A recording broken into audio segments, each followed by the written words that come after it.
Welcome to our channel. My name is Lalit Vardhan. Today's topic is what positive sentences. నువ్వు రోజు ఏం తింటావు? What do you eat daily? నువ్వు నిన్న ఏం తిన్నావు? What did you eat yesterday? నువ్వు రేపు ఏం తింటావు? What will you eat tomorrow? నువ్వు ఇప్పుడు ఏం తింటూ ఉన్నావు? What are you eating now? నువ్వు నిన్న ఈ సమయంలో ఏం తింటూ ఉన్నావు? What were you eating yesterday at this time? నువ్వు రేపు ఈ సమయంలో ఏం తింటూ ఉంటావు? What will you be eating tomorrow at this time? నువ్వు ఇప్పుడే ఏం తిన్నావు? What have you eaten just now? నువ్వు అప్పటికే ఏం తిన్నావు? What had you eaten already?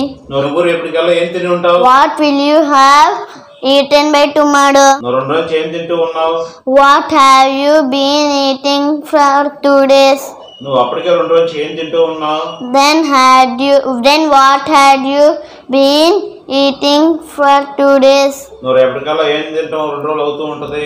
By tomorrow, what will you have been eating for 2 days? Thank you everyone.